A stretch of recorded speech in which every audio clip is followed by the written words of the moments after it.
Les contamos quién nos acompaña hoy. Rodrigo Mobarek, está ahí de fondo amarillo, es socio y director de consultoría de Gulliver y también es presidente de la Fundación Ciudadanía Inteligente. Es ingeniero comercial de profesión, máster en políticas públicas en la London School of Economics y tiene más de 15 años de experiencia laboral, se ha especializado en entender y promover la innovación y el emprendimiento social, y ese proceso lo ha llevado a trabajar en diferentes desafíos en el sector privado, público y en el tercer sector. Así que bienvenido, Rodrigo, muchas gracias por acompañarnos hoy. Te doy la palabra. Muchas gracias, Fran. Hola a todos y todas. Estoy abrumado por la cantidad de participantes, con el sobreexceso de repente de reuniones virtuales y webinar que hayan priorizado este canal, así que muy agradecido por la atención. Me imagino que es un tema candente, algo estuvimos conversando en la sesión del 7 de junio. Y voy a compartir pantalla. Un segundo. Perfecto. Y voy a minimizar esto para que no me tape la pantalla. Ok. Ya, ahí estamos. ¿Se ve? Perfecto. Gracias, Jessica. Bien, entonces, bienvenidos, buenas tardes a todos y a todas. Muchas gracias por estar acá. Es el segundo sesión de un webinar que tiene por objeto poder contribuir a la organización en la sociedad civil a diseñar estrategias de negocio para enfrentar los desafíos que tenemos hoy día, que son más apremiantes que nunca, pero también para los del futuro. Comentaba que era la segunda, tuvimos una sesión la semana pasada donde estuvimos viendo un mapeo general respecto a cuáles son las diferentes alternativas de financiamiento que tienen las organizaciones sociales. Ahora nos vamos a concentrar principalmente en entendiendo este abanico de opciones, cómo podemos perfilar un conjunto de líneas de negocio, por decirlo de alguna forma, y perdóname que de repente suene muy ingenieril, pero ese es el énfasis que quiero poner, cómo podemos mirar desde el punto de vista del negocio para generar la autosustentabilidad de nuestra organización social, que al final es fundamental para el cumplimiento de nuestras misiones. Y la tercera sesión es probable que tengamos que reforzar algunos conceptos que ya hemos visto en la primera y la segunda sesión, pero quiero dejar un espacio para discutir un tema que siempre es pertinente y que afecta o repercute en la estrategia de financiamiento, que es cómo escalar el impacto de nuestra organización y hacer una distinción ahí entre el crecimiento orgánico y diferentes alternativas de escalamiento de impacto, porque cada una de ellas requiere una forma de operar distinta y por ende requiere diferentes fuentes de financiamiento. Así que vamos a reservar ese espacio de la tercera sesión para reforzar algunos conceptos y para poder tener esa conversación que a mí en lo personal me parece apasionante para el mundo de las organizaciones de la sociedad civil. Para los que no pudieron estar en la sesión pasada, vamos de lleno a recordar un poco, muy breve resumen para que no queden colgados para lo que viene, qué fue lo que vimos en la sesión especial pasada. Entonces, lo primero que vimos es que todo esto está inserto en un contexto bastante especial, nos cayó un meteorito, estamos sufriendo y es probable que esto siga escalando la crisis social, económica que estamos viviendo, y por ende es una invitación a repensar cómo venimos haciendo las cosas y cómo las podemos hacer de una forma que genere mayor impacto y qué tenemos que hacer también desde el punto de vista de replantear nuestro modelo de operación y nuestro modelo de impacto para poder ir en búsqueda de financiamiento que nos permita cumplir con nuestra misión.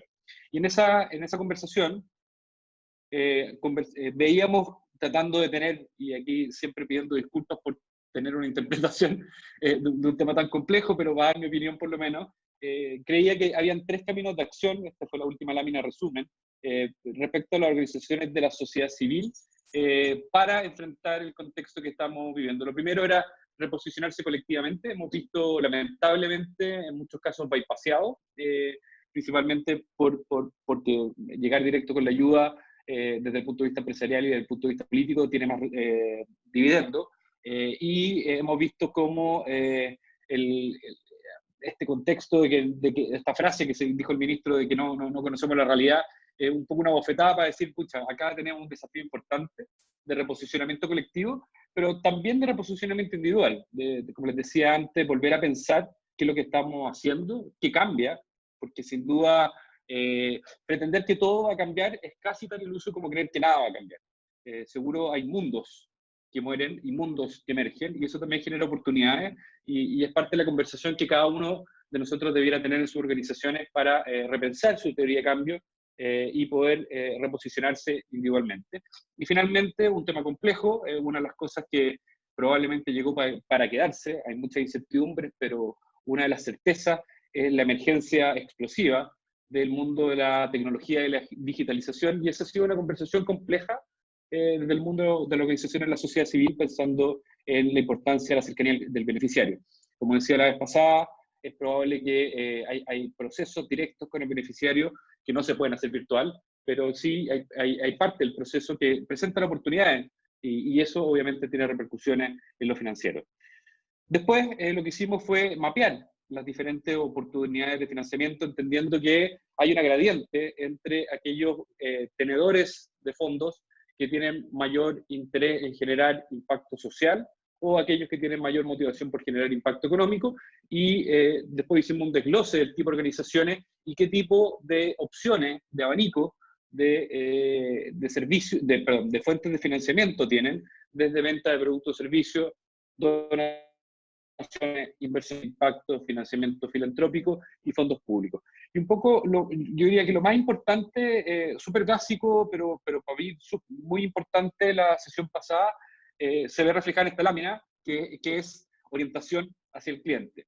Eso es relativamente, cuando uno, no sé, tiene un iPhone, lo vamos a ver más adelante, yo pago por el iPhone y soy beneficiario por el iPhone. Muchas veces en el mundo de lo social, no muchas veces, la mayoría de las veces, nuestro beneficiario no tiene los recursos para que el servicio se le preste, y tenemos que poder hacerle una oferta de valor a un tercero que podría estar disponible a que ese servicio estuviera generado para nuestra población objetivo. Entonces, hay que hacer una doble tarea de no solo pensar quién es nuestro beneficiario y cómo atenderlo mejor, sino quién es nuestro cliente y cómo podemos perfilar una propuesta de valor que le haga sentido para sus desafíos personales. Y ahí contaba varios casos donde, habiéndome tocado estar en el otro lado del sillón como gerente de sostenibilidad en una empresa eléctrica, muchas veces pasa que no llegamos bien preparados a las reuniones y tenemos un solo PPT para vender a diferentes tipos de clientes, y la verdad es que el abanico de opciones es gigantesco, y si queremos tener más éxito en los procesos de venta,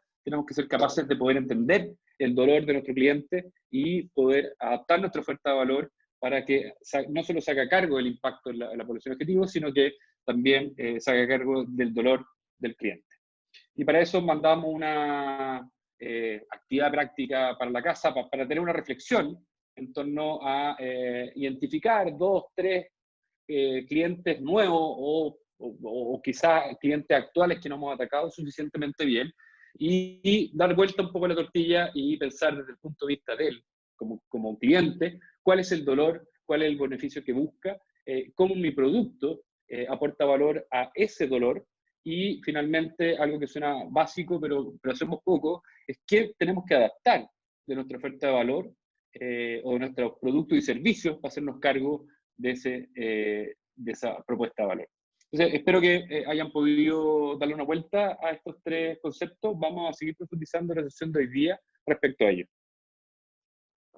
Bien, habiendo dicho lo anterior, vamos de lleno al diseño de un modelo de negocios para la autosustentabilidad de las organizaciones sociales. Entonces, la agenda del día es muy sencilla. Me gustaría primero presentarle un proceso recomendado, no es el único, no es la única forma. Obviamente se tiene que adaptar a la realidad de cada organización, pero es una buena secuencia de paso respecto a cómo plantearse la conversación de la sostenibilidad de nuestra organización. Y después me gustaría, al igual que la sesión pasada, dejarle un ejercicio práctico para que no quede todo en teoría, y es seguro me van a quedar unos 15, 20 minutitos al final para poder responder cualquier pregunta que vaya surgiendo. Bien, vamos con la materia. Entonces, a modo de proceso recomendado, y esto yo creo que es importante, este proceso es válido no solo al momento de que uno crea una organización social o un área nueva dentro de nuestra organización, sino que también es un formato que yo creo que es útil considerarlo cada vez que realicemos algún proceso de planificación estratégica al interior de nuestras organizaciones. Y presenta 4 pasos. Primero, un análisis competitivo. Perdonen lo ingenieril, pero muchas veces pasa que no tenemos tan claro cuál es nuestra posición respecto a la oferta que existe en el ecosistema, en la temática o en el beneficiario donde trabajamos. Y esto es importante no para competir, como dice la frase, sino que es muy válida quizás para el mundo del sector privado, pero también para entender nuestra posición en el ecosistema y cómo, por ejemplo, podemos tener una oferta de valor diferenciadora que después incluso nos permita generar alianzas y generar el impacto que estamos buscando. Y eso probablemente es lo que más nos debería movilizar como organizaciones sociales, buscar la forma de generar el mayor impacto posible. Eso nos va a llegar a una segunda pregunta que suena a cuando uno está creando una organización, pero como conversamos la sesión pasada, la estructura que se defina para soportar la misión de la organización señaliza ciertas cosas a los diferentes actores y por ende vale la pena darle una vuelta. Y entre otras cosas también ha surgido la pregunta de si es recomendable o no para una ONG abrir una empresa con fines de lucro en alguna de sus líneas de producto. Entonces, me gustaría que conversáramos un poquito sobre eso. Finalmente, cómo establecer un modelo de negocio y cómo a través del modelo de negocio podemos identificar ciertas líneas que nos permitan potenciar nuestra escala y nuestro impacto y principalmente también nuestra sostenibilidad. Entonces, vamos uno a uno. Lo primero es entender el mercado donde operamos. Aquí lo importante es que nosotros operamos en un contexto donde hay un tipo de producto o servicio específico, probablemente tenemos algún tipo de alcance geográfico que puede ser muy local o puede ser nacional, y tenemos un tipo de cliente beneficiario que necesitamos lograr entender. Entonces, la primera pregunta es ¿en qué industria operamos? Esta pregunta es importante, me acuerdo haber estado trabajando con algunas organizaciones de la sociedad, perdón, que trabajan en temas de educación, para responder la siguiente pregunta, que era tema si abro o no abro una empresa, y me decían, no hace ningún sentido, y tienen toda la razón, porque es una industria, por decirlo de alguna forma, donde está, mala forma, porque está mal posicionado lo de bien privado, es un sector donde el tema del fin de lucro es tema, y muchos de los instrumentos que están disponibles solo para organizaciones sin fines de lucro. Pero quizás hay otros donde la pregunta es válida. Nosotros en Ciudadanía Inteligente hemos explorado esa alternativa, la hemos tenido en carpeta, no lo hemos hecho todavía, ya le voy a explicar las razones de por qué. Pero entender el sector donde estamos trabajando es clave para poder posicionar la oferta de nuestra organización social.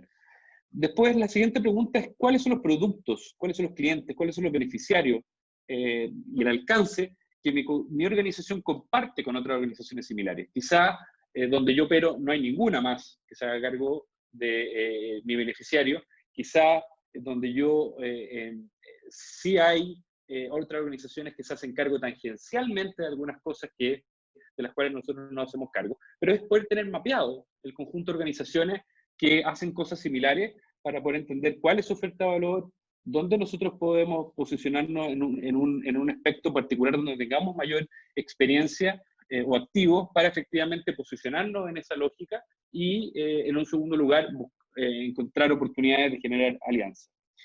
Y lo tercero es qué diferencia mi organización del resto, que un poco lo que les decía antes de encontrar ese valor único que me permite posicionarme a mí, pero también entender cómo puedo colaborar con terceros. ¿Por qué es importante? Porque una vez que yo soy capaz de poder entender el sector y en la zona geográfica donde opero, cuáles son el resto de las organizaciones las que yo trabajo, puedo identificar adicionalmente cuáles son los atributos que busca mi beneficiario o incluso mi cliente de una organización como esta. Puedo identificar, no sé, en temas de educación, no sé, llegar directo al alumno puede ser interesante, o versus puede ser más interesante la transferencia técnica a los profesores, u otro atributo importante es cómo dejamos la capacidad instalada, u otro atributo importante es cómo medimos los resultados de lo que estamos logrando. Entonces, si uno entiende bien su sector y entiende bien las organizaciones, puede mapear cuáles son los atributos fundamentales que se están buscando en ese sector y mapear dónde está mi organización respecto a la otra para buscar esta oportunidad de generar un perfil, una propuesta de valor que sea única y que logre después complementarse con otras organizaciones. Entonces, acá traigo un ejemplo de una matriz de análisis competitivo que se enfocó en diferentes plataformas de crowdfunding, de estas plataformas de financiamiento colectivo, Y un poco lo que hizo la última, que es Yolcona, que no sé cómo se pronuncia, fue identificar quién eran, entre comillas, sus competidores directos y tratar de buscar qué nicho dentro de este sector no estaba siendo bien atacado, pero organizado respecto a los atributos que buscaba un donante, cliente, a la hora de querer donar dinero a una causa en particular. Entonces, se hablaba que una cosa importante de este sector era la funcionalidad de la aplicación, si contaba o no contaba con diferentes alianzas para el despliegue de la plataforma, si tenía foco en jóvenes o era más bien transversal en forma etaria, si demostraban el impacto de las organizaciones que se sumaban a estas plataformas para solicitar dinero, si pedían donación completa a una o se podía repartir la donación entre diferentes organizaciones y tratar de mapear un poco cuál era la contribución promedio. Y lo que hicieron fue, mira, acá hay una oportunidad donde no estamos haciendo cargo y nosotros queremos posicionarnos ahí para diversificar la oferta de valor para este desafío particular que es el mercado de donaciones individuales para proyectos sociales de alto interés. Entendiendo el sector en el que estamos, entendiendo quién más opera en mi mismo sector, entendiendo qué es lo que busca el cliente, que es el que pone la plata finalmente para que ocurra el impacto que estamos buscando, cuáles son esos atributos fundamentales, uno puede identificar y perfilar mejor su oferta de valor, y esto es un ejercicio, como les decía antes, que es interesante hacerlo siempre, no solo cuando uno forma una organización, sino que cuando uno está repensando, como deberíamos estar haciendo hoy, cuál debería ser nuestro énfasis en el futuro. Eso como paso número 1. Como paso número 2, estuve buscando harto un modelo que permitiera explicar algo que pareciera ser más intuitivo que técnico. Y este fue la mejor interpretación que encontré por ahí en un curso de la Universidad de Pensilvania. Si alguien quiere después profundizar, es un muy buen webinar, o sea, de estos cursos online con un par de sesiones.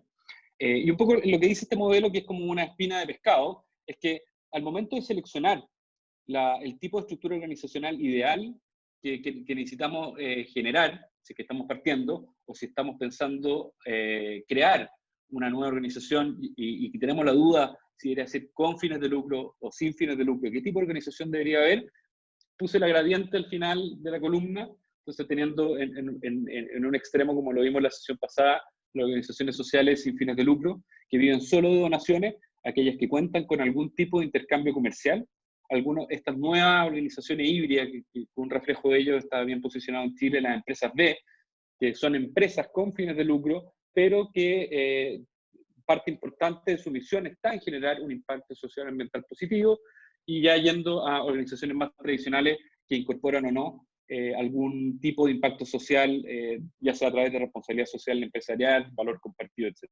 Entonces, teniendo en cuenta tomar esta decisión, lo que te cuenta este modelo es, hagámonos 3 preguntas. Primero, ¿cómo es mi idea? ¿Cómo opera mi idea? ¿Mi idea es más bien un bien público o un bien privado? ¿A qué me refiero con esto? El bien público es aquel bien donde en realidad uno no puede seleccionar quién es el beneficiario de ese bien. Un ejemplo clásico en economía es la defensa nacional. O sea, yo no puedo, la defensa nacional es un bien público, en el sentido de, yo voy a defender a esto sí y a esto no, pague o no pague yo por el servicio particular de defensa, yo voy a estar protegido porque no me pueden discriminar en ese sentido. Versus el bien privado, que para ir al otro caso extremo es como un iPhone. O sea, el bien privado es un bien donde el consumo de ese producto o servicio es directamente vinculable a una persona en particular. Entonces, cuando yo estoy viendo más bien un bien público, como podría ser la defensa de los derechos humanos de los niños, que hay un par de organizaciones al alero de Colunga que trabajan en ese desafío, sin duda es difícil llevar el producto identificable a una persona en particular, porque en realidad es un derecho. Pasa a ser más bien un bien público y por ende no es llevable directamente a un beneficiario en particular, y me estoy acercando más, por ende, a la lógica de una organización social sin fines de lucro. La segunda pregunta es cómo opera el mercado. Acá la pregunta es, ¿el tercero paga por el producto o servicio que yo genero, o más bien el beneficiario paga por el producto o servicio? O sea, si yo estoy, nuevamente en el ejercicio del iPhone, yo soy beneficiario y cliente del producto iPhone, pero muchas veces pasa, y eso es muy común en las organizaciones sociales, que nuestro beneficiario es distinto a nuestro cliente. Nuestro beneficiario no tiene los recursos para poder comprar el servicio y por ende es un tercero que no estaría disponible a que operara más en esa lógica y por ende nos estamos acercando nuevamente al mundo de las organizaciones sociales sin fines de lucro. Y la tercera pregunta, que es más bien una pregunta muy personal para él o la fundadora o fundadores, es ¿cuál es mi interés? ¿Qué quiero hacer yo con el excedente de lo que genero? ¿Quiero distribuir el valor que se genere o quiero capturar el valor que se genere? Y capturar es una palabra que está mal puesta, pero, o sea, está muy mal posicionada, pero el capturar el valor que se genere permite después reinvertirlo, quizá en otros desafíos, y es sumamente válido que un emprendedor social opte por querer capturar ese valor para poder redistribuirlo en otros desafíos sociales o simplemente para su lucro personal como una forma de vida y de emprender. Entonces, ahí nuevamente nos lleva a que si el valor que yo genero, el excedente que yo genero, quiero que ese valor se distribuya a mis propios beneficiarios, estoy más cercano a una organización social sin fines de lucro. Y si yo quiero capturar ese valor, me acerco mucho más a lo que son las organizaciones privadas. Todas las opciones son válidas, aquí no estoy para calificar ninguno. Lo importante es tener en consideración que armar una empresa con los desafíos que tiene y con la carga que puede significar en algunos sectores o la industria o desafíos como el de la educación que nombraba anteriormente, tiene implicancia. Un área de implicancia es la identidad. O sea, yo cuando elijo una forma organizacional, estoy declarando un tipo de identidad para bien o para mal. Y en este sentido, obviamente, las empresas con fines de lucro están en telejuicio, pero no como personas, sino que como práctica, pero habla una identidad. Hay muchas personas, por ejemplo, que cada vez, o fondos o fundaciones filantrópicas o donantes de alto patrimonio, dicen, pucha, yo no quiero que sea un saco vacío, yo creo que pueden demostrar que son sostenibles en el tiempo y tener la figura de una empresa, incluso con fines de lucro, puede ser mostrar una identidad en particular. Un poco lo que decía con el segundo ejemplo de la visibilidad hacia los inversionistas. El inversionista que tiene algún interés, como lo veíamos en la sesión pasada, en el retorno del capital aportado, sea con interés o sin interés, le va a importar qué tipo de organización está por detrás y si tiene esta estructura de poder devolver los fondos. Y más importante aún, si nosotros logramos identificar un producto que tiene tal potencial de escala, porque genera tal impacto y además tal nivel de retorno económico, que nos puede convenir tener una empresa, porque es la única forma de poder invitar luego a inversionistas que nos pasen, no sé, millones de dólares para escalar esa idea en particular. También permite diferenciar productos o servicios. Cada producto o servicio requiere una escala organizacional distinta. Lo hemos conversado con algunas organizaciones de la sociedad civil donde muchas veces parecemos medio árbol de Pascua, hacemos de todo un poco, porque vamos agarrando las oportunidades que encontramos, y cada tipo de producto requiere una escala distinta. Entonces muchas veces uno diría, pucha, acá hay más de una organización.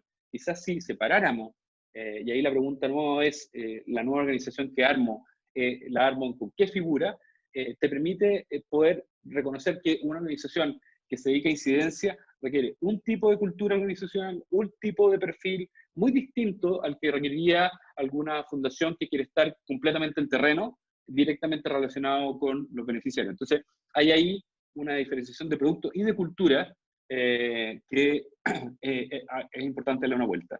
Y lo cuarto es que al momento de densificar la estructura organizacional, como veíamos también en la sesión pasada, yo puedo optar a diferentes formas de financiamiento que quizás no están disponibles si yo solo tengo una de ellas. Lo más clásico es que si yo soy empresa con fines de lucro, no puedo recibir donaciones.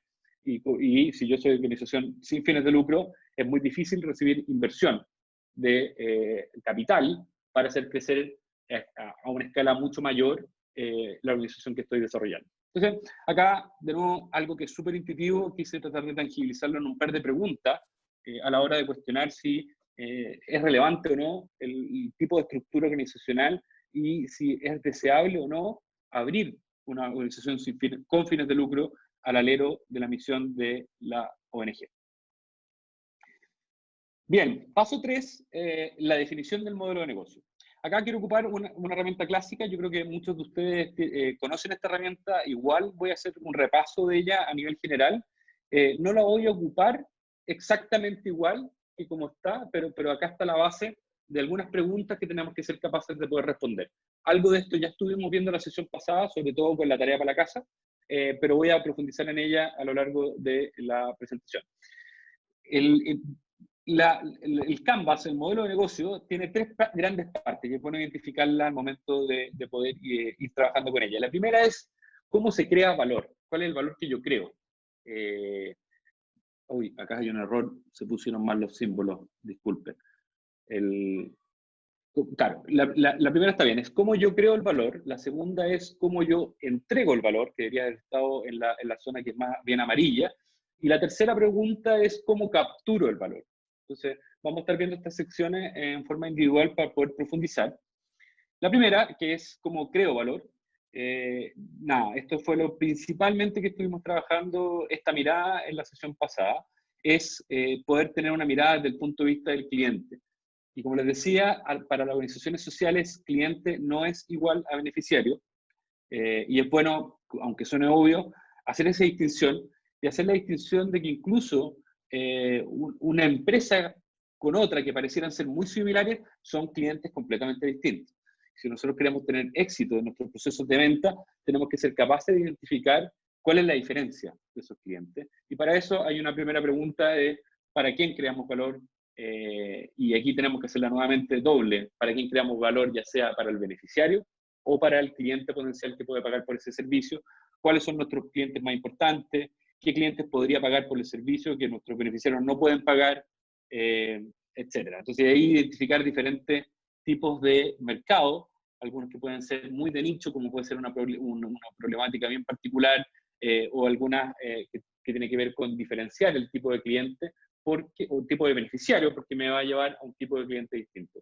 Entonces, entender que el Canvas parte fundamental de entender quién es el cliente, y eso es una doble pregunta para nosotros. La segunda es, bueno, ¿qué propuesta de valor, que es la contrapartida, le puedo entregar a ese cliente en particular para que, ya sea siendo él el beneficiario o siendo él el pagador para un tercero, le agregue valor para sus dolores? Aquí enfatizo porque es el principal desafío para poder adaptar nuestra propuesta de valor para diferentes tipos de clientes. La tercera y cuarta pregunta que nos presenta el modelo es ¿qué tipo de relación busca el cliente a la hora de que nosotros le entreguemos esa propuesta de valor? Esto es súper clave para clientes, por ejemplo, que no son los beneficiarios. Si yo soy un donante, un tipo de relación que para mí es fundamental es cierta transparencia, accountability, rendición de cuenta respecto a cómo se invirtió mi dinero. Si efectivamente logré generar el impacto que prometí, que me prometieron, perdón, a la hora de entregar esos recursos. Entonces, identificar qué es lo que espera el cliente a lo largo de la relación, o viceversa, puede ser simplemente, ¿sabes qué? No sé, estoy haciendo una campaña de donación en la calle y lo que me interesa es que ojalá, escucha, sea lo más cortito, directo al grano, pagar una sola vez. De hecho, yo se lo he dicho otras veces, o sea, como, escucha, yo no, hoy puedo, mañana no sé.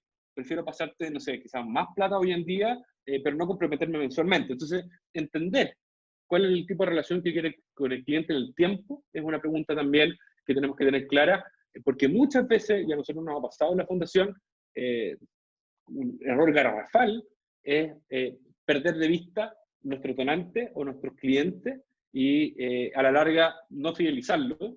Y hemos perdido algunos donantes por no haber tenido una buena preocupación de mantener una relación de largo plazo y satisfacer sus necesidades. Y muchas veces son tan básicas como mantenerme informado, cuéntame en qué van, cuéntame los resultados. Y eso, por ende, es importante considerarlo a la hora de construir un modelo de negocio. Y lo cuarto que nos presenta esta sección de crear valor es cómo vendemos, por qué canales de distribución vendemos, cómo accedo al cliente que me va a pagar por el servicio a la hora de prestar, donar plata o comprar un servicio en mi fundación. Un ejemplo particular, se lo he dado a varios en la ONG, existe, por ejemplo, Acción Empresa. Entonces, ahí hay un potencial canal de venta, ahí están aglutinados las 100, 150 empresas que de alguna u otra forma han declarado que les interesa el tema de la responsabilidad social empresarial y el desarrollo sostenible, y tienen comité. Entonces, si yo tengo un producto que tiene que ver con, de alguna forma tangencial, con calidad de vida laboral, ahí hay una oportunidad de poder concentrarme y a través de ese canal acceder a las 10, 15 ejecutivos que este tema le importa, versus si yo estoy con un desafío súper territorial, concreto. Hay otro comité que se dedica a relacionamiento comunitario, donde aglutina nuevamente a las 20 empresas que están tratando de hacer una mejor pega en la relación con las comunidades. Entonces, entender con qué canales yo accedo al cliente es clave para optimizar los procesos de venta. Después la parte de, y esto está mal colocado, les pido disculpas, la parte de cómo despliego el valor, nos piden responder 3 preguntas. Si yo ya tengo definida una propuesta de valor, bueno, ¿cuáles son las actividades críticas que yo tengo que soportar en mi organización para poder entregar ese valor? Nuevamente, siguiendo con el ejemplo, si yo estoy en una de las propuestas de valor que me pide mi cliente, es poder entregar un reporte del impacto que yo he generado. Bueno, es una actividad crítica. Yo tengo que ser capaz de llevar registro, de sistematizar, de generar relatos, casos de éxito, de medir resultados a la hora de poder yo entregar esa propuesta de valor. Entonces, cada propuesta de valor requiere un set de actividades y es distinto. O sea, para cada cliente hay una propuesta de valor en particular, y para cada propuesta de valor hay un conjunto de actividades que son críticas, que son distintas para otro cliente. Y la siguiente pregunta, que está relacionada a la anterior, es ¿cuáles son los recursos críticos?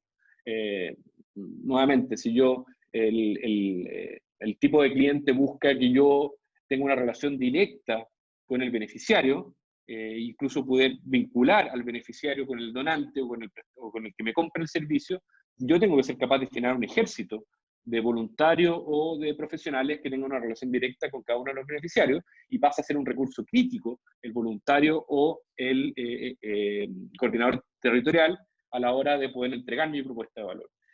Y acá, para salvarme de haberme puesto tan competitivo, está la última pregunta, es ¿cuáles son los aliados clave? Entonces, si yo tengo un posicionamiento específico, yo no voy a ser capaz de hacer todo. Muchas veces nos pasa, y lo digo con todo respeto, porque yo lo viví, por lo menos en mi organización, es que terminamos siendo un árbol de Pascua, y si nuestra pregunta es ¿cómo potenciamos el impacto?, hay cosas que no somos capaces de hacer, y donde hay un aliado que nos puede entregar algunos recursos o actividades críticas que yo no soy capaz de desplegar, y con lo cual nos potenciamos mutuamente y generamos un mayor impacto. Entonces la pregunta es, para cada cliente, para cada propuesta de valor que exige diferentes actividades críticas y recursos críticos, ¿quién es el aliado clave con el cual yo me puedo asociar? Entonces, esa es la segunda parte del modelo. Y la tercera parte del modelo es cómo capturo el valor. Y nuevamente está errónea esa gráfica. Y son 2 preguntas. ¿Cuál es mi estructura de costo? ¿Y cuáles son mis fuentes de ingreso? Y no solamente los números, sino que cómo voy a capturar el valor generado a mi cliente. Y ahí, súper concreto en lo que les decía antes, lo voy a hacer con una donación única al año, si es que estoy pidiendo plata en la calle, por lo que tenga en el bolsillo, o voy a tratar de sacar socios. Vamos a ver más ejemplos más adelante, pero no es solo considerar los recursos que yo necesito, sino cómo voy a cobrar esos recursos en el tiempo. Entonces ahí puede ser vender por unidad el producto o servicio, generar un paquete, es decir, no sé, muchas veces lo que hacen para tangibilizar, pasó ahora el servicio jesuita migrante, tangibilizó súper bien el aporte en dinero y dijo, mira, esto alcanza puedes comprar un desayuno, un almuerzo, si no me equivoco fue el servicio jesuita migrante, si me equivoco que debe estar por ahí, me corrige. Entonces, clarificó súper bien el tipo de donación o, en ese caso, que estaban solicitando para los ciudadanos colombianos. Entonces, ahí la pregunta es cómo voy a capturar el valor. Hay otro ejemplo que estuvimos viendo la semana con una ONG que está acá, que decía, pues en realidad tú podrías crear una suscripción y repartir, pagando un fee mensual o un fee anual, el producto o servicio generado por las mujeres con las cuales tú trabajas en tu centro. Entonces, tenemos que ser creativos a la hora de identificar cómo podemos capturar ese valor. Reconocer los ingresos es un desafío técnico, es cosa de tener a la persona correcta, pero cómo capturar el valor desde el punto de vista más conceptual es una pregunta un poco más compleja.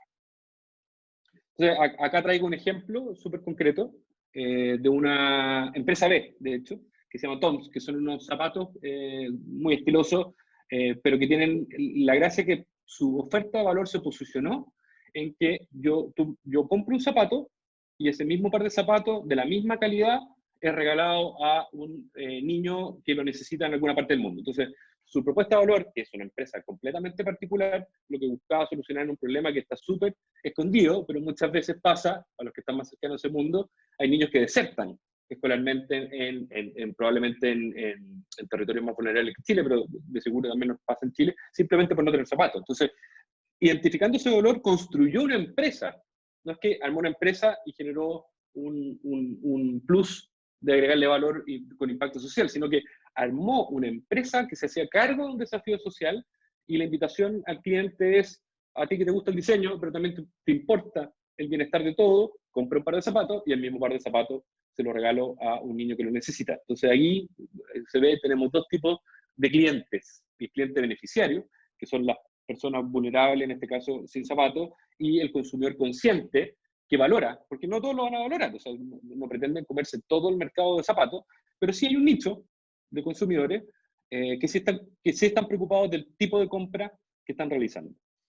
Y generó esta propuesta de valor. Este cliente, la relación en realidad son muchos jóvenes y esperaba una relación virtual, con cierto grado de asesoramiento de la compra virtual, y dado que estaban comprando algo para generar un impacto social, buscaban información de cómo se estaba generando el impacto en la empresa. Los tipos de canales boca a boca, mucha red social, mucho posicionamiento marca, y estar en una red de tiendas especializadas y trabajar también para llegar al territorio a través de voluntarios. Entonces ahí es donde identifican algunas actividades críticas como la fabricación, la comercialización en el marketing, con mucho énfasis en marketing con sentido, el proceso de distribución, para estar en la mayor cantidad de lugares posible, y la identificación de los beneficiarios, dado que le da credibilidad o no a todo el argumento de la propuesta de valor. Obviamente necesita insumos como recurso crítico, tiene que tener una infraestructura, le mete mucho diseño y le mete además construcción de zapatos con artesanos para dejar cierta capacidad local, y los voluntarios también son clave a la hora de generar la distribución. Y ahí obviamente tuvo que generar su aliado. Ellos no eran expertos en los territorios, no sabían dónde estaban las personas vulnerables que necesitaban ayuda, entonces una actividad crítica que es la identificación de beneficiarios estaba delegada, donde genera valor para ambas partes, entre una red de organizaciones de voluntarios con las fundaciones de niños, obviamente los proveedores de insumos clave, que además tenían cierto grado de economía circular, y las empresas de distribución que no son parte de la empresa, pero son clave en el modelo de negocio.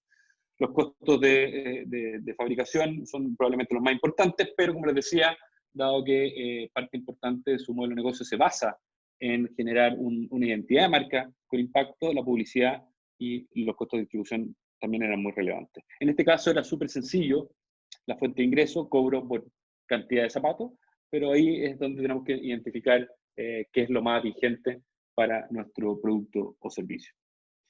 Entonces, esta es la dificultad, la única dificultad de este taller, de hacerlo virtual y no presencial, es que nos habría encantado poder hacer este ejercicio uno a uno, es lo que habíamos hecho otras veces con el equipo ahí de Colunga, pero acá la invitación es hacer un brainstorming, una lluvia de ideas lo más abierto posible.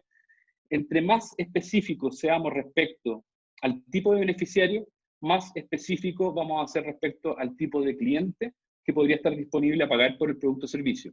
Si logramos hacer eso, más específicos vamos a ser respecto a la propuesta de valor y por ende mayor probabilidad de ventas tengamos. Entonces parte de la invitación para el ejercicio práctico es que seamos súper detallados respecto al tipo de beneficiario y al tipo de cliente. Otra vez nos ha pasado en conversaciones, oye, pucha, yo trabajo con colegios públicos porque tienen una tremenda necesidad en un tema X, sin duda.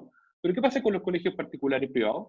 Si estamos hablando de temas de derechos del niño, ¿los derechos del niño son solo? No, claramente no. Entonces, ¿por qué no podemos tratar de identificar prestarle el servicio a colegios particulares, porque probablemente van a tener más recursos, incluso uno podría llegar directo hasta los padres si encuentra el modelo correcto, y hacer un subsidio cruzado que permita financiar que mi modelo también opere, que opere principalmente en sectores más vulnerables. Entonces, pensar con la menor cantidad de prejuicios posibles, para poder ser súper creativos a la hora de identificar clientes, beneficiarios, perdón, y entre más específicos seamos, insisto, más detallada va a ser la oferta de valor al cliente y mayor probabilidad tenemos de que podamos tener mayor éxito comercial. Acá tengo un ejercicio que hice con una fundación amiga que me dio la autorización para poder mostrar, aunque no se ve nada, pero parte del ejercicio. Entonces, aquí identificamos, partimos por un desafío muy particular, que se lo voy a explicar más adelante, y terminamos identificando que en realidad teníamos no un tipo de beneficiario, teníamos 5 tipos de beneficiarios, y no teníamos solo un tipo de cliente, teníamos un cliente distinto para cada uno de los beneficiarios, y eso permitió no solo hacernos cargo de cómo financiar una línea de productos, sino identificar que teníamos diferentes líneas de productos. Un poco el resultado de lo que viene en el paso 4, que es cómo logramos identificar y priorizar las diferentes líneas de negocio. Si hacemos un ejercicio de brainstorming, de lluvia de ideas amplio, es probable que lleguemos a varias alternativas y obviamente luego vamos a tener que priorizar aquellas que no hagan más sentido. Y la pregunta del sentido en una organización social es muy importante. O sea, ¿cuáles de las líneas de producto que identificamos cumplen el doble rol el doble rol de generar el mayor impacto social posible con la fuente de financiamiento y autosustentabilidad que me permita generarlo? Entonces, en este caso, él era un emprendedor tecnológico que había desarrollado un kit para enseñar tecnología a los niños. Yo no entiendo mucho este mundo, pero es como esto Arduino, que con un par de piezas más, y los niños que son súper creativos se puede transformar en un robot que hace algo. Entonces, obviamente quería democratizar el acceso a la enseñanza en tecnología, reforzando en las escuelas públicas la venta de estos kits. Pero nos dimos cuenta, como les decía antes, bueno, pero ¿qué pasa con las privadas? También pueden dar oferta. ¿Qué pasa con los particulares, que son autodidactas? Quizás también hay una oportunidad de poder generar una fuente de ingreso que cumple con mi inversión de democratizar la tecnología, pero además me permite subsidiar cruzadamente a poblaciones objetivos más vulnerables. ¿Y qué pasa con los docentes? El kit que yo le paso a un autodidacta, ¿es igual al que le pasa a un docente? No, no lo es. Necesito que el docente pueda trabajar con 20 alumnos. El autodidacta lo va a hacer en su casa como si fuera un Lego. Entonces, aquí nos dimos cuenta que el tratar de financiar la venta de kits tecnológicos para enseñar tecnología a escuelas públicas nos abre un abanico de oportunidades de cómo hacerlo con los privados, con particulares, con docentes, y cada uno de esos productos, y esto es lo importante, es una propuesta de valor distinto, y por ende tiene un set de actividades y un set de recursos críticos que son muy distintos a si yo le vendo a otro cliente. Lo segundo me dijo, bueno, pero si yo ya tengo todo este expertise, también podría hacer cursos y talleres, podría estar enseñando tecnología a diferentes personas que quieran profundizar respecto al tema. Nuevamente pueden ser o no vulnerables, y puedo hacer nuevamente un subsidio cruzado entre las diferentes alternativas. Y después dijimos, bueno, pero si además de hacer estos cursos, nos damos cuenta que en verano o en vacaciones tienen a los niños, no sé, que llevan a los niños al mall, no sé, los dejan ahí o botados o aburridos. ¿Por qué yo no puedo crear una isla un mall que me compra el servicio para hacer una experiencia de tecnología in situ? Con lo cual, no sé, los papás pueden salir a comprar y los niños pueden estar aprendiendo algo útil en la vida. Y efectivamente resultó ese proyecto. Y significa una nueva fuente de ingresos que nuevamente es coherente con mi visión de enseñar tecnología y me permite diversificar mis fuentes de ingresos. Identificando esas diferentes fuentes de ingresos es donde después yo tengo que identificar el detalle. Entonces, en este caso, desarrollé solo la línea de estudiantes vulnerables, donde también podría ser interesante entregárselo a ciertas organizaciones sociales. Eso tiene un tipo de cliente distinto, que pueden ser los sostenedores públicos. Puede haber algún tipo de copago de los apoderados, que es pertinente, puede ser que no. Puede ser interesante para empresas del entorno que generan un alto impacto socioambiental, pero que trabajan en temas de tecnología y, por ejemplo, lo que puede ser una empresa eléctrica. Entonces les puede hacer sentido reforzar las competencias de tecnología en los alumnos de su sector que potencialmente después pueden ser trabajadores de la empresa, y algunas fundaciones filantrópicas que estén más interesadas en la democratización de la tecnología.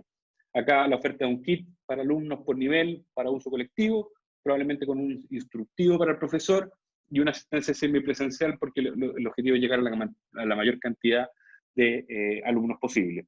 La actividad crítica es que trabajando con sostenedores públicos hay procesos de licitación, hay procesos de postulación y administración de fondos concursables, venta directa, si queremos ir a venderle a este conjunto de sostenedores que llevan diferentes colegios, el proceso de manufacturación de los kits y la asistencia técnica. Hay diferentes canales, el mercado público, la postulación a fondos concursables y la venta directa.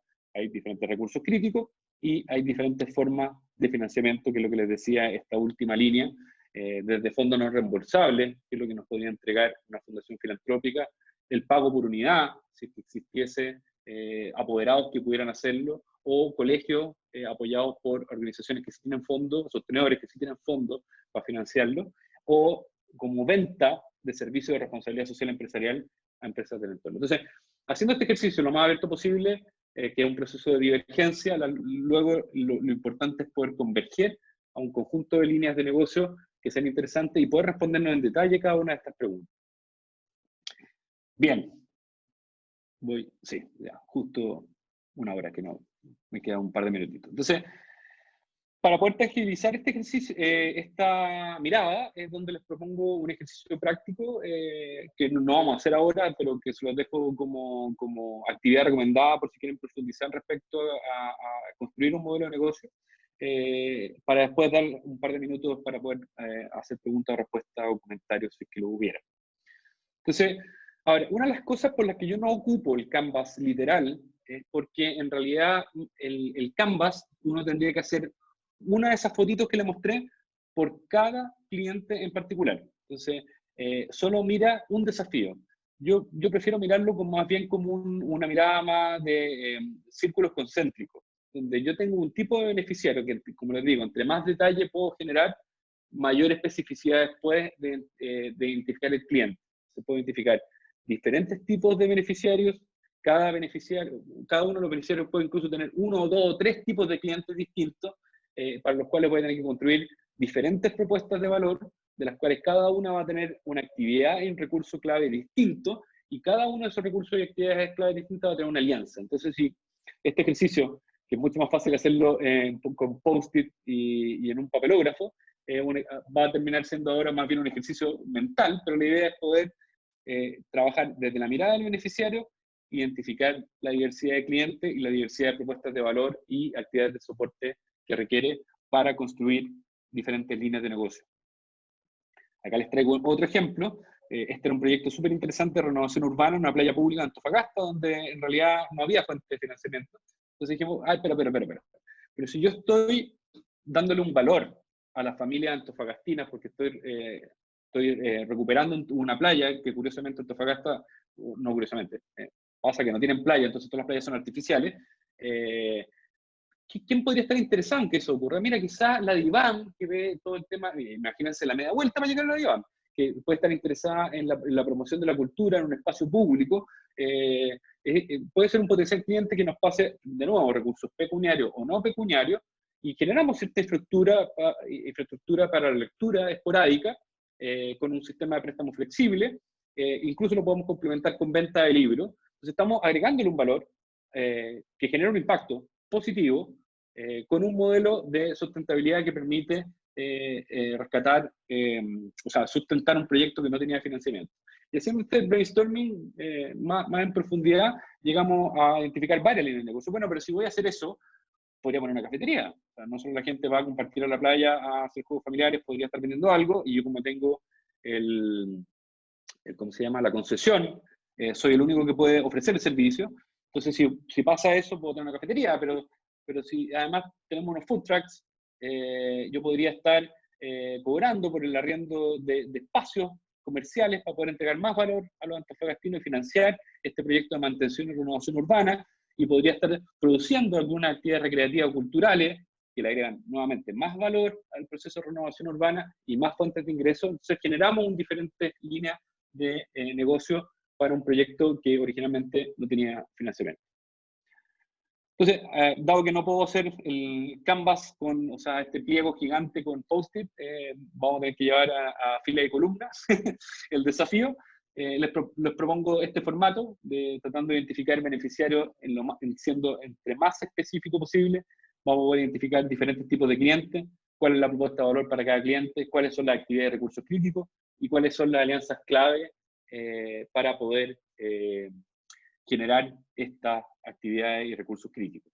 Esta es la mitad del canvas, como ustedes ven.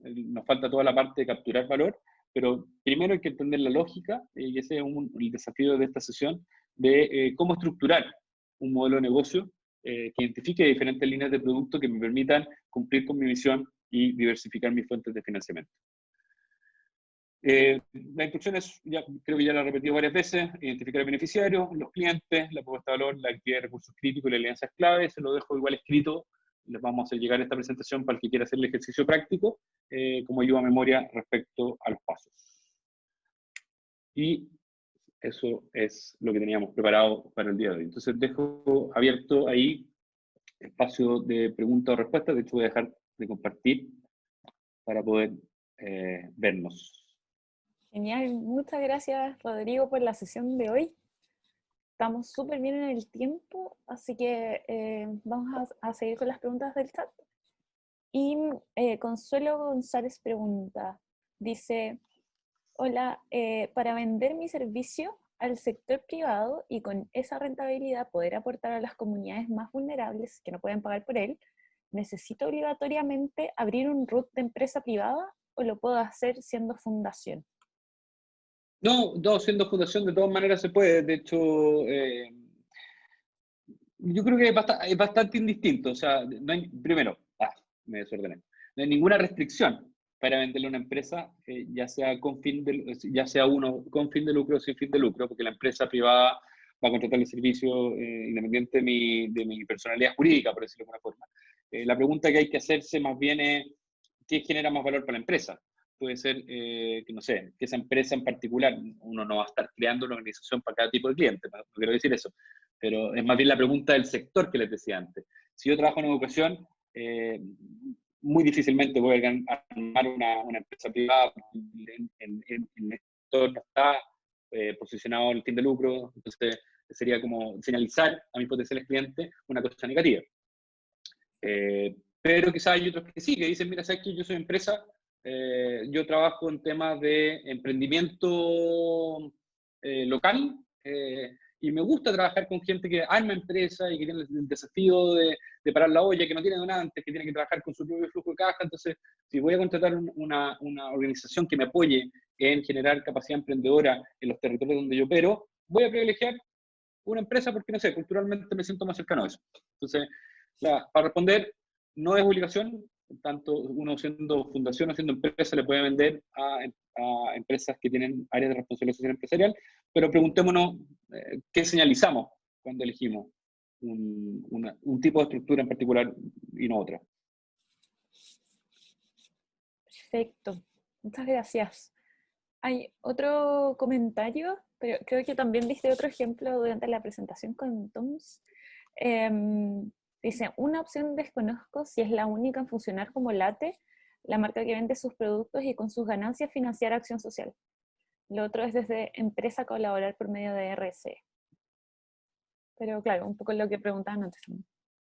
Sí, no, claro, ahí el modelo de Late es bien interesante. Es un modelo que opera como una empresa privada pura y dura, de hecho, jurídicamente es una empresa privada. Pero no, ahí no quisieron construir una empresa para vender algún tipo de productos que son más bien commodities, que son bienes básicos, como trabajan con agua, partieron con agua, después leche, porotos, lentejas, etc. Lo que hicieron fue construir un modelo para generar impacto social. Y su lógica fue, nosotros como fundadores no queremos capturar el valor de lo que hacemos, queremos distribuirlo, pero vamos a optar por la personalidad jurídica empresa, y vamos a donar el 100% de lo que nosotros generemos. Entonces construyeron una máquina de generar donaciones, por decirlo de alguna forma. Su modelo de negocio para generar impacto es maximizar la operación, entregando un producto que además tiene alta preocupación o cada vez mayor preocupación en el impacto de los residuos que generan, etc. Pero es finalmente una máquina de donación construida a modelo de negocio empresa. Entonces es un modelo súper interesante y fueron bien pioneros en general. Sí, eso es muy cierto, bien pioneros en probar esa como dualidad, por así decirlo. Así es. Otra pregunta del chat dice, Fundación Barra Bases es una organización que apoya a través del deporte y la tecnología a niños y niñas en situación de vulnerabilidad. Actualmente en tecnología estamos haciendo clases gratis de programación. ¿Cómo podemos generar recursos a través de este para financiar a los beneficiarios? Bueno, primero hay que dar una vuelta. O sea, tratar de buscar una solución en este minuto sería, para mí, con los antecedentes que tengo, muy poco. Ahí lo que te recomiendo es más bien el proceso, el músculo que hay que desarrollar. O sea, identificando que diferentes tipos de beneficiarios, vamos nuevamente a ser capaces de identificar diferentes tipos de clientes. Vivimos aparte de una coyuntura bien específica, o sea, hoy por hoy muchas de las actividades presenciales no se pueden hacer. Esto no quiere decir que debamos desarrollar una nueva línea de productos porque pueden no tener sentido en el futuro, porque muchos de estos proyectos como Fútbol Más, que tiene un modelo, me imagino que debe ser similar, lo que buscan es la reinserción social a través siendo el deporte una excusa, una buena excusa, pero siendo la forma de enganchar a los niños en una cosa que les motiva, pero lo que busca finalmente es poder generar comunidad, primero, entre ellos, mejores vínculos, tiene mucho de liderazgo. Entonces, si uno desglosa para qué ustedes son buenos, hay una posibilidad también de reinvención respecto a lo que pueden hacer. O sea, por detrás, si su foco es liderazgo, podemos estar diversificándonos a procesos de liderazgo, podemos estar ofertando a empresas que quieran vincularse con su territorio, un proceso donde pueden ser ellos mismos mentores, con lo cual se genera un vínculo entre la comunidad y la empresa en un ambiente ordenado. Podemos canalizar las necesidades de poder aportar de los empleados de esas organizaciones con algo que también les queda muy cercano. Entonces, hay que darle una vuelta y para eso te propongo darle la vuelta respecto a las preguntas que decía antes. Identifica el tipo de beneficiario, identifica los diferentes clientes y trata de construir una propuesta de valor distinta para cada uno de ellos. Perfecto, sí, eso es clave, poder hacer como esas distinciones y agregar valor como focalizado, eso es súper clave. Siguiendo con las preguntas del chat, Fabián dice, ¿una fundación sin fin de lucro puede paralelamente abrir una empresa con fin de lucro que cumpla necesidades de fundación? Por ejemplo, una fundación que entrega alimentos a niños vulnerables en zonas extremas, ¿podría generar una empresa de transporte y distribución?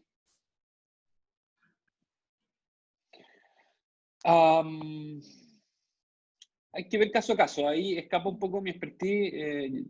Lo dije la sesión pasada, soy solo ingeniero comercial, así que a diferencia de mis colegas que estamos mal posicionados, hay cosas que no sabemos. Acá hay una pregunta técnica y una pregunta legal. Respecto a los temas legales no tengo dónde pronunciarme. Lo único que sé es que hay ciertas restricciones entre acuerdos comerciales en empresas relacionadas y empresas relacionadas con fin de lucro, sin fin de lucro. O sea, ya sabemos de hecho que toda la discusión sobre el no lucro en la educación se debía a la triangulación que hacían las fundaciones educacionales con empresas privadas y por ende hay un conjunto de reglas para hacer negocios entre empresas relacionadas y eso también cae para las fundaciones. Pero eso habría que profundizarlo en particular para cada una de las prestaciones con un abogado que entienda el tema, yo ahí no me manejo. Y en el punto de vista técnico siempre es más complejo porque bueno, ser fundación ya es suficientemente complejo porque al igual que una empresa privada tiene que llevar contabilidad, tiene que llevar registros, pero además tiene que ser FECU sociales, además tiene que ser un proceso de contability, de rendición de cuentas bueno, hoy día se le exige a todos, pero que para la ONG debiera ser lo básico para poder demostrar lo que están haciendo. Y el hecho de tener las dos es más complicado aún. Y si a eso le agregamos un producto que por ende, por ser producto, paga IVA, y no un servicio que generalmente no llevan IVA, tenemos que llevar una triple contabilidad.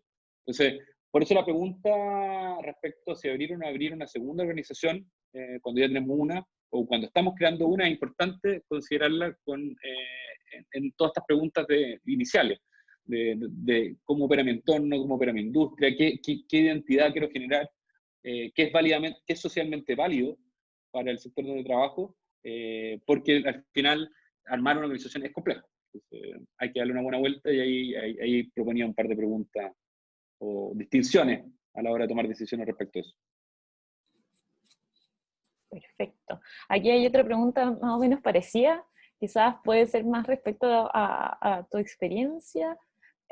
Dice Francisco, ¿es cierto que una fundación productiva es más difícil de gestionar que una SPA? Por temas administrativos y burocráticos y burocracias propias de las fundaciones. No tengo tan claro a qué se refiere con empresa productiva.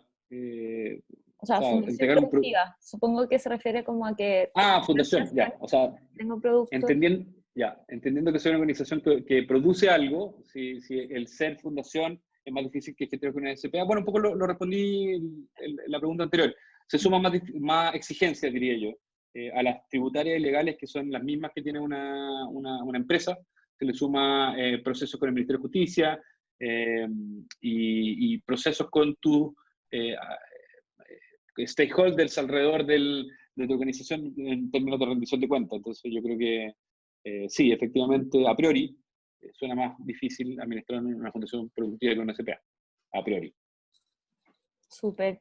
Además de los agradecimientos por la charla, que hay varios mensajes de eso, ahora quiero hacer una mini pausa y dejar la encuesta del espacio en el chat, así que les agradecemos mucho si pueden tomarse unos minutos en contestar. Son 4 preguntas súper simples que nos ayudan a mejorar los espacios, así que haciendo ese paréntesis, la dejo en el chat. Continuando con las preguntas, también en general van bien específicas como el caso a caso, como viendo la generalidad. Y Nelson dice, soy director ejecutivo de una fundación que atiende a niños vulnerables de EEPP en Cerro Navia, tipo After School. Desde octubre de 2019 estuvimos semi-funcionando hasta diciembre de 2019 y cero actividad en 2020. Estamos repensando nuestra vuelta post-pandemia. Y pregunta como un consejo, ¿qué debo priorizar como cambios inevitables que vienen? Muchas gracias, muy clara tu presentación. Súper. ¿Qué es EEPP? ¿Alguien sabe? Dice, atiende niños vulnerables de... ¿Ah? Estoy preguntando a Nelson si quiere especificar. Escuelas públicas. Escuelas públicas. Por ahí. Ya, perfecto, ya, perdón. Sí. Ahí está, súper.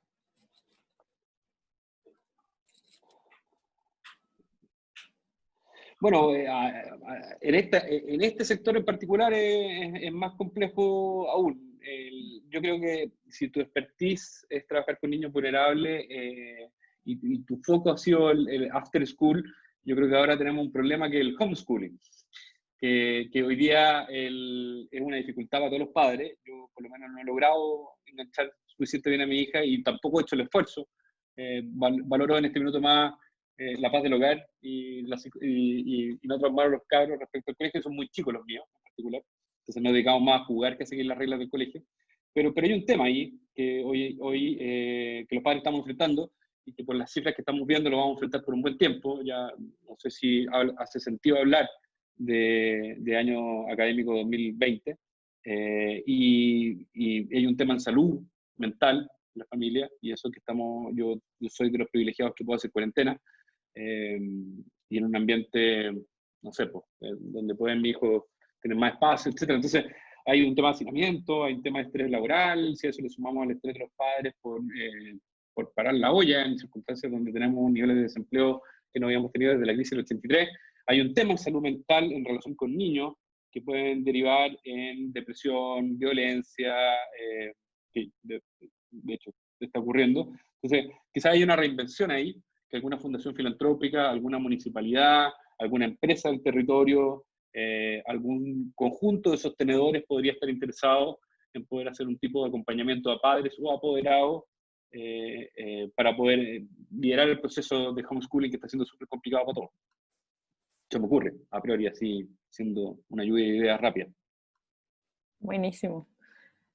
Es real, que es muy cierto que para la parte educativa está muy complicado. Veo con colegas con hijos la dificultad y también de asumir que se tiene un computador disponible para estar en las clases. Eso también es una limitación que de repente se pasa por alto. Hay otra pregunta también, más pidiendo un consejo, de que dice que es titular de Patronato de Ayuda para la Reinserción Social. Y te pregunta, de acuerdo a tu experiencia, si es que sabes de alguna forma de recibir apoyo para el sistema penitenciario, como equipamiento.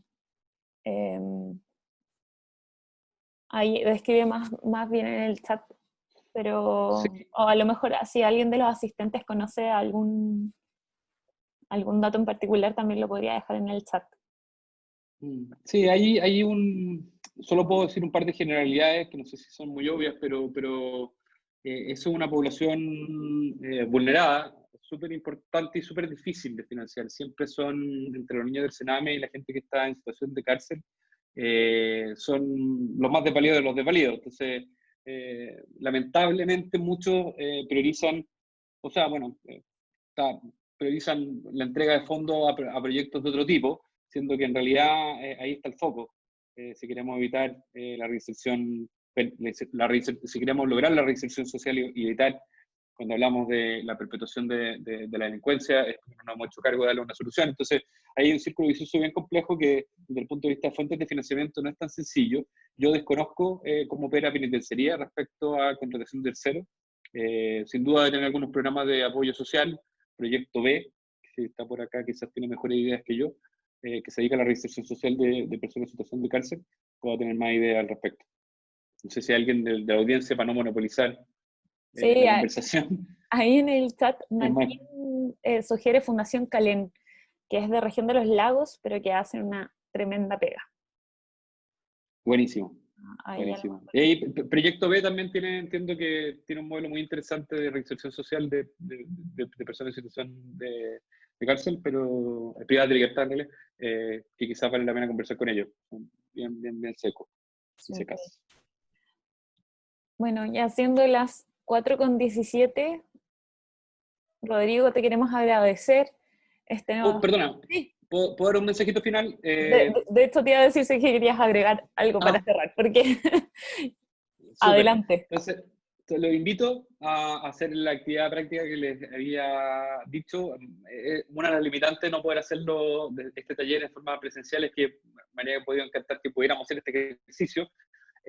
Traten de hacerlo en la casa, o la oficina, bueno, en la casa, y sea lo más abierto posible, porque después podemos ir descartando ideas, pero traten de ser súper específicos en identificar los beneficiarios para poder después diversificar los clientes. Vamos a seguir trabajando con eso en la próxima sesión.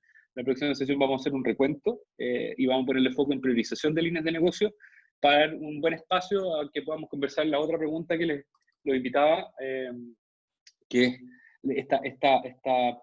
esta distinción que parece ser lo mismo, pero muy distinta, en qué estrategia deberíamos tener.